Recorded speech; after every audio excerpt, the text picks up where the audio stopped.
आप सभी को मेरा नमस्कार। मेरा नाम ऋषभ मिश्रा है। मैं लखनऊ विश्वविद्यालय के एमएड के 4th सेमेस्टर का स्टूडेंट हूँ। टीचर एजुकेशन में मेरा प्रेजेंटेशन का टॉपिक है historical background of teacher education. अगर हम अपने यहाँ पर टीचर एजुकेशन की बात करें तो हमारे यहाँ पर जो भी शिक्षा व्यवस्था रही है यह उतनी ही प्राचीन रही है जितनी पुरानी हमारे सभ्यताओं के साक्ष्य मिलते हैं। जैसे कि हमारे यहाँ पर जो सभ्यता है वो वैदिक एरा से प्रारंभ होती है।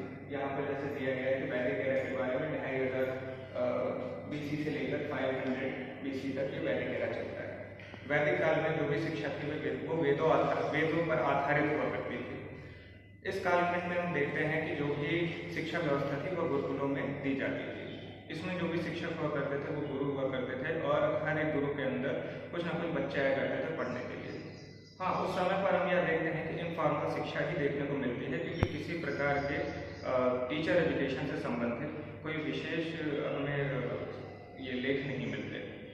हालांकि ये रहते हैं कि जो भी शिक्षक हुआ करते थे उनके अंदर में पढ़ने वाले जो छात्र हुआ करते थे वो उन शिक्षकों के नाम से ही जाने जाते थे या उनके नाम से ही उनके गुरु के बारे में लोग पता लगाते थे।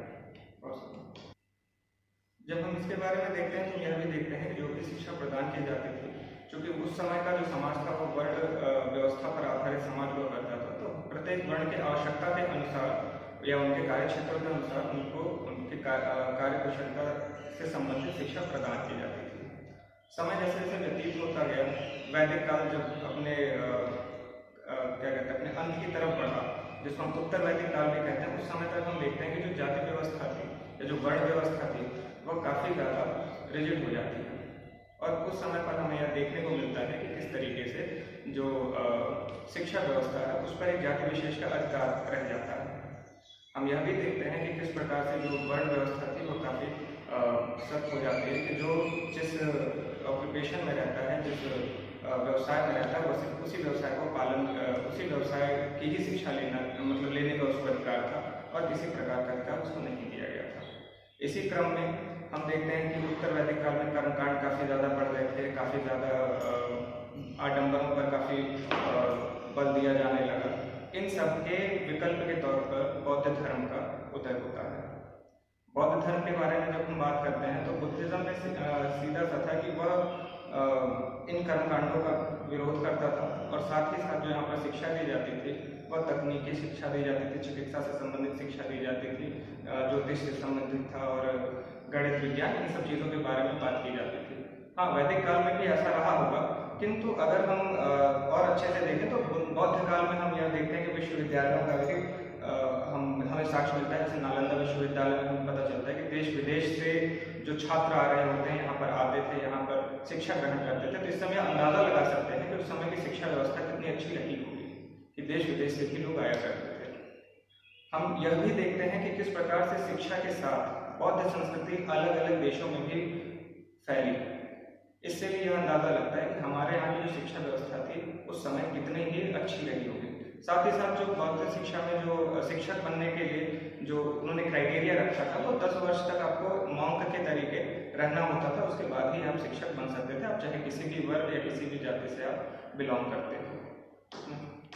अब जैसे बौद्ध शिक्षा की अगर हम बात आगे भी कर रहे हैं तो समय के साथ साथ जैसे जब हम देखते हैं कि हमारे भारत में एक 10वीं 11वीं शताब्दी के बाद से जो मुस्लिम आक्रामताओं का जो आक्रमण है वो काफ़ी ज़्यादा बढ़ जाता है और उन्होंने सबसे पहले जो हमारे यहाँ पर हमारी संस्कृति पर वार किया और साथ ही साथ शिक्षा व्यवस्था को भी ध्वस्त करने का पूरा प्रयास किया।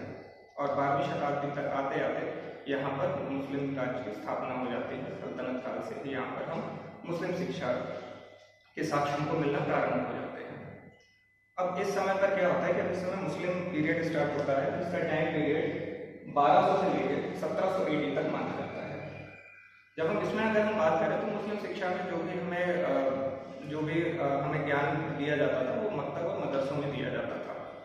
इनमें भी हमें जो बेसिकली जो हमें यहाँ पर जानकारियाँ दी जाती थी, जो भी चीज़ें हमें सिखाई जाती थी वो शिल्प कला या वास्तुकला या उस समय के अनुसार जो भी आवश्यकताएँ रही होंगी वही रही होंगी, क्योंकि तकनीकी शिक्षा बहुत ज़्यादा इस काल में नहीं दी गई थी।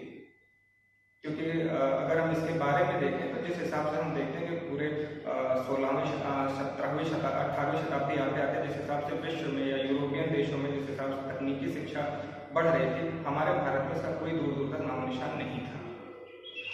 इस हिसाब से जो मुस्लिम काल था वो चलता रहा। और हाँ, अगर मुस्लिम शिक्षा की बात करें तो अकबर के समय में थोड़ा सा इसका चरमोत्कर्ष देखने को मिलता है, अन्यथा ये सामान्य रूप से चलता रहा। 17वीं शताब्दी 1700 तक आते आते उसके बाद ब्रिटिशर्स का आना यहाँ पर प्रारंभ हुआ, ईसाई मिशनरियों का यहाँ पर आना, ये उन लोगों ने आना प्रारंभ किया। और उस समय पर हमें देखने को मिलता है कि अपने क्रिश्चियनिटी के साथ साथ अपनी भाषा को भी यहाँ पर लेकर आए। क्योंकि 1700 से लेकर 1800 के बीच में जो ब्रिटिशर्स थे वो अपने यहाँ पर साम्राज्य को स्थापित करने में लगे रहे। तो इस 100 वर्षों के दौरान कोई विशेष हमें शिक्षा के क्षेत्र में कोई विशेष उल्लेख नहीं मिलता है। लेकिन हाँ, जब इन्होंने अपना साम्राज्य का निर्माण कर लिया उसके बाद से समय समय पर बहुत सारे यहाँ पर कमीशन बनते रहे, बहुत सारे यहाँ पर शिक्षा व्यवस्था को लेकर रिकमेंडेशन दी जाने लगी। क्योंकि उनका सबसे बड़ा कारण ये था इन सब चीज़ों को करने का कि उन्हें यहाँ पर क्लर्क की ज़रूरत थी, स्टाफ की ज़रूरत थी। उसके लिए उनके लिए आवश्यक था कि यहाँ के लोगों को शिक्षित करें, और वह जो यहाँ पर शिक्षित लोग रहेंगे जिनको अंग्रेजी माध्यम से शिक्षा दी जाती रहेगी, वो यहाँ पर एज अ क्लर्क काम करें।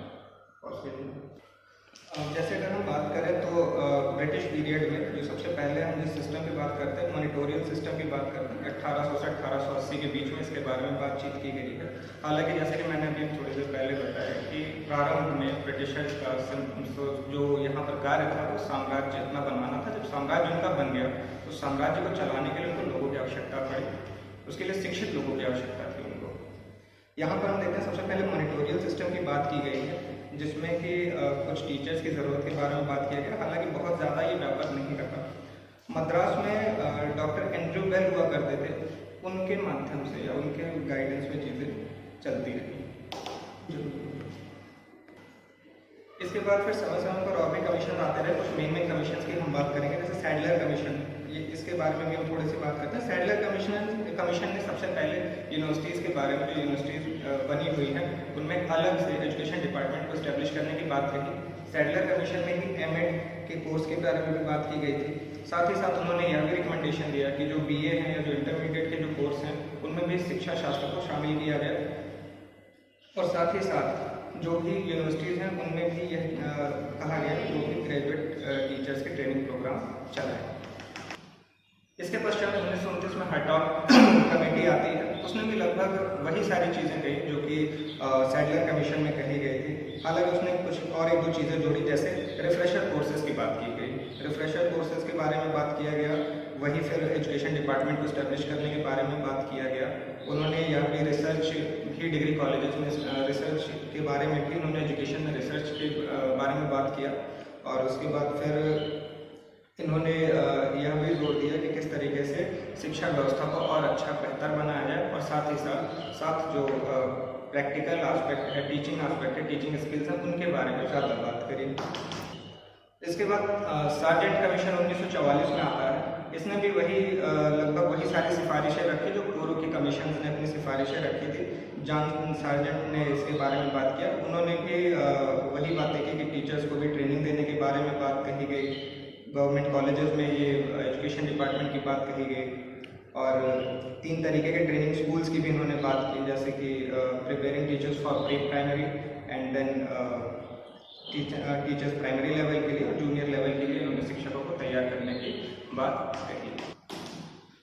अब हम बात करते हैं जो 1947 के बाद जब हमारा देश आज़ाद होता है उसके बाद में बहुत सारे समितियां बनाई गई जिन्होंने अपनी अनुशंसाएं रखी शिक्षा को लेकर। इसमें जो सबसे पहला जो कमीशन बना वो राधाकृष्णन कमीशन बना, और इन्होंने भी कई सारे रिकमेंडेशन दिए।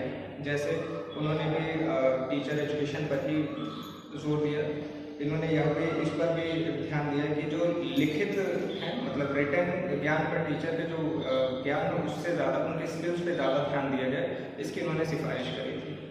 और ट्रेनिंग कॉलेजेस की बात की गई थी, और उन्होंने उन टीचर्स को रखने की बात की जिनके पास ठीक ठाक एक्सपीरियंस रहा हो। और साथ ही साथ जो जिन स्टूडेंट्स के पास लंबा टीचिंग का एक्सपीरियंस रहा हो उनको एमएड में प्रवेश देने की उन्होंने बात कही। इसके बाद फिर सेकेंडरी एजुकेशन कमीशन आता है। उन्होंने भी इससे संबंधित कुछ अपने तर्क रखे। उन्होंने यह भी रखा कि 2 साल का नॉन ग्रेजुएट कोर्स या 1 साल का ट्रेनिंग कोर्स ग्रेजुएट्स के लिए शिक्षा में रखने की बात की टीचर एजुकेशन में, और साथ ही साथ 2 एक्स्ट्रा करिकुलर एक्टिविटीज़ की भी यहाँ पर बात कही गई थी। ट्रेनिंग जो कॉलेजेस थे, शिक्षक ट्रेनिंग के लिए जो कॉलेजेस खुले थे, उनमें भी यह बात कही गई कि वह भी समय के साथ रिसर्च वर्क पर भी कार्य करें। उसके बाद नेशनल एजुकेशन कमीशन आता है, जो कि DS की कमीशन होती है। इसके बारे में भी यही है कि इन्होंने भी टीचर्स के जो स्टैंडर्ड्स हैं उनको अच्छे बनाने की बात कही गई, और वही जो पुराने अनुशंसाएँ थी उन्हीं पर इन्होंने कंटिन्यू रखा। इन सभी अनुशंसाओं के बावजूद भी अलग अलग, जैसे 1986 का NEP है, उसमें भी कुछ चीज़ें शिक्षा से संबंधित रही। हमारे यहाँ पर जैसे हम लोग देखते हैं कि 2 ईयर्स का BEd होता है, 2 ईयर का DLED होता है। वर्तमान में NEP 2020 में हम यह चीज़ देखते हैं कि किस प्रकार से अब जो हमारा जो मेन जो बल दिया जाएगा वो टीचर बाय चॉइस पे दिया जाएगा, नॉट टीचर बाय चांस। क्योंकि हम लोग देखते थे कि सामान्यतः जो हम स्टूडेंट्स वर्क करते थे, हम लोग किसी और प्रिपरेशन में लगे हुए हैं, और जब कुछ नहीं होता था तो आकर हम किसी तरीके से टीचर बन जाते थे। तो इस चीज़ पर ध्यान दिया गया है, और अब हम लोग 4 साल के इंटीग्रेटेड कोर्स की तरफ बढ़ रहे हैं आने वाले समय में, जिसका करिकुलम भी डिज़ाइन होता है। तो ये हमारी एक ब्रीफ जानकारी रही historical background of teacher education के कंटेक्स्ट में। धन्यवाद।